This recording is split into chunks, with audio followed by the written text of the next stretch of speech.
Besides making Hittin Hard with Jon Chuckery your first listen every day, we also want to remind you to make Locked On Sports Today your second listen every day. Instant reactions, biggest stories of the day, big game recaps, take of the day. It's available on Odyssey, YouTube, or wherever you get your podcast from.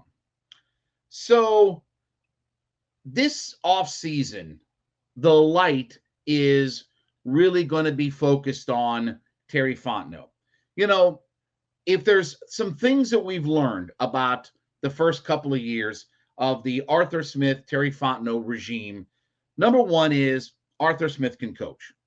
And I know that there are some people that will say that Arthur can't coach and that, okay, Arthur Smith can coach. And he's taken a ragtag bunch of guys, and that's a generous term. He's taken a bunch of ragtag guys and maximized the talent. Look, he got Caleb McGarry to have his best year. He's resurrected Cordero Patterson, right? You know, he's pulled guys off the scrap heap, you know, and that's being charitable, and they've maximized their abilities. Now, look, the plan wasn't ever for Marcus Mariota to be the quarterback. The plan was for Deshaun Watson to be the quarterback and then default to Matt Ryan. And then it all fell apart and blew up in their face. So Marcus Mariota was the answer. And look, between him and Ritter, it led to a 7-win season. They actually didn't take a step back in their win total. That's a credit to what Arthur Smith was able to do. Even though that they weren't as good in one-score games, you know, they were much better in Arthur's first year than they were in Arthur's second year. That's quarterback play and different things like that. But Arthur can coach.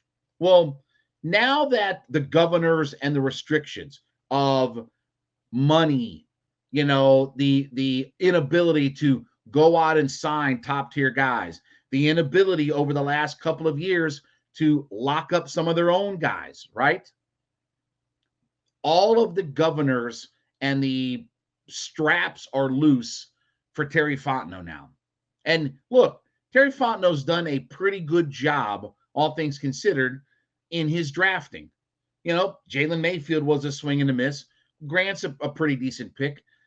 I have some issues with Kyle Pitts. I mean, you know, certainly, you know, this team would have been greatly influenced by Micah Parsons. But again, we're going to have that discussion. I'm going to get a deep dive into all of that at some point out there. That Penei Sewell, Micah Parsons, those guys would have greatly influenced the roster. But by and large, Terry Fontenot has done a pretty decent job of drafting his players, right? You know, Drake London looks like he's a player. I don't agree with their draft philosophy, but now there's no excuses this year for Terry Fontenot. He has the money. He's got the resources. He's still got draft capital, right? You know, you've got the number 8 pick in the draft. You're in pretty good position draft-wise.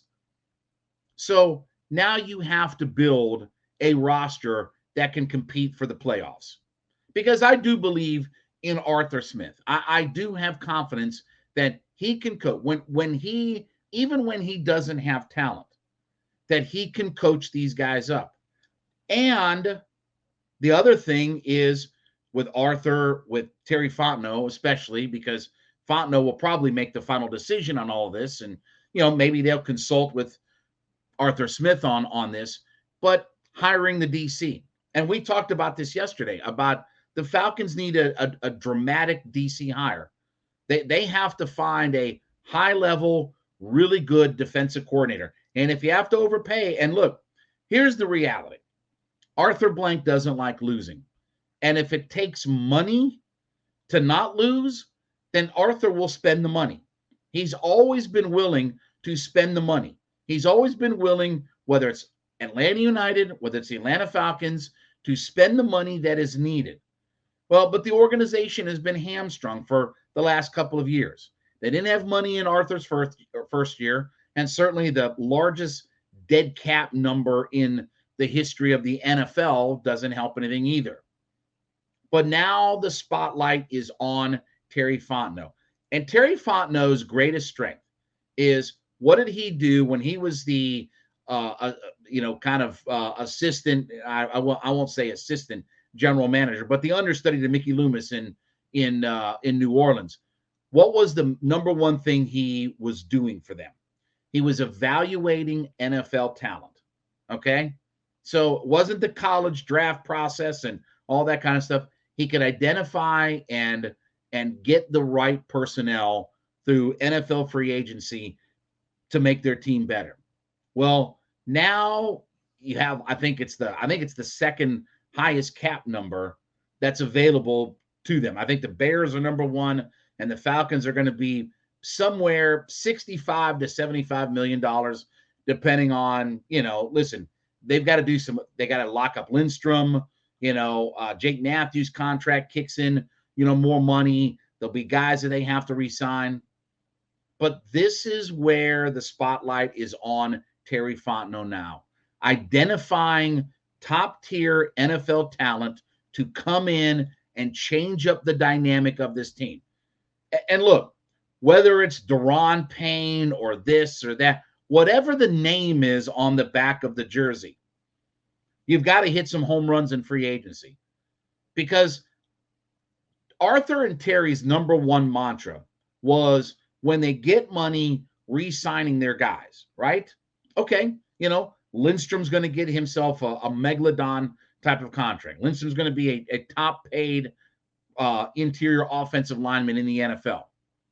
And they've got to sign some of their other guys and things like that, okay?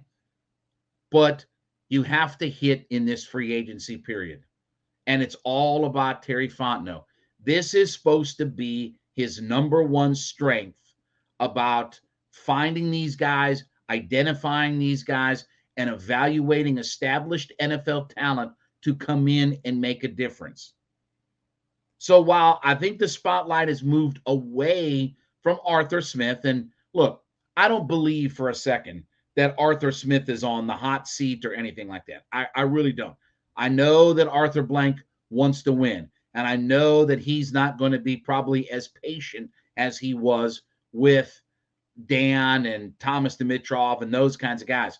But I don't think Arthur Smith is the problem. I don't think any of these guys are the problem with it. But Arthur Smith, I believe, is one of the better coaches in the NFL.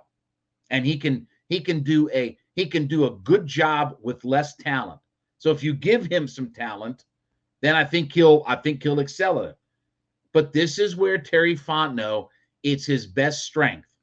And this is why now, when you clear all those contracts and everything off the books, can he identify the talent?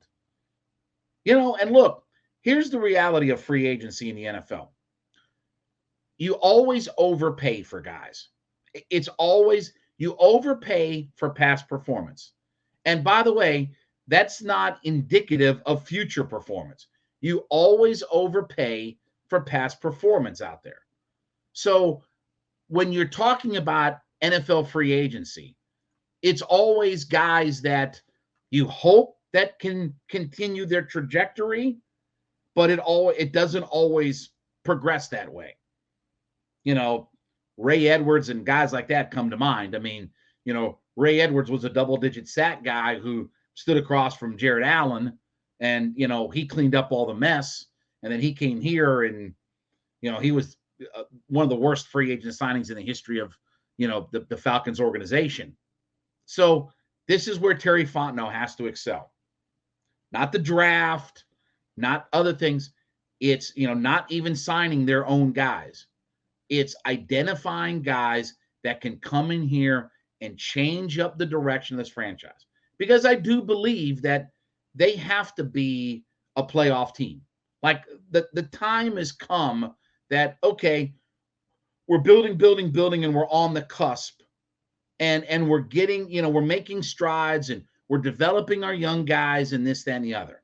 Okay, well, now there's no excuses. You have the money, you have the draft capital, you have things in place. You've developed a guy, some guys from the past year or two.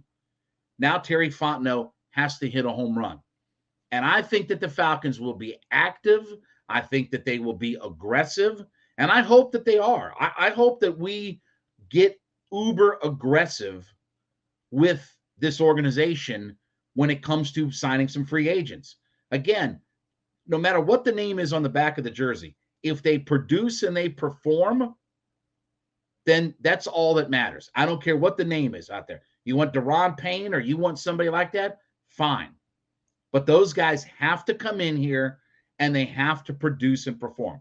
They can't be Dante Fowler and Todd Gurley and guys like that. Guys that at their end of their string that just give this franchise nothing. These guys have to, whoever the names are, they have to hit some home runs through their free agency period. I want to talk about my friends over at Built Bar. Listen, head to built.com. Listen, we're all trying to get in shape, coming off the holidays, heading into the new year, right? So we're looking for things that food-wise are low calorie, low fat, low sugar, low carb, all these types of things, right? Well, listen, Built Bars are the way to go. Head to built.com today, okay? And try out all of their different flavors. Churro, peanut butter brownie, coconut almond. And while you're trying all those flavors, understand that you're snacking on things that are roughly about 130 calories and 4 grams of sugar, but with a whopping 17 grams of protein. And now what you can do is you can head over to Walmart and Sam's Club and actually pick you up boxes of Built Bars there. So if you don't want to do the online thing, if you don't want to head to built.com and browse around and peruse around, if you like the brick and mortar types of stores, you can head to Sam's Club and Walmart and actually pick up your Built Bars there. But everybody's looking for that low sugar, low calorie, low carb types of snacks, but you want the protein with it. Try the marshmallow puffs, try the regular protein bars. All of them have a wide variety of flavors that are available to you. So head to built.com or pick up your Built Bars at your local Walmart or Sam's Club. Head to built.com or your stores today and pick up your low sugar, low carb, healthy snacks.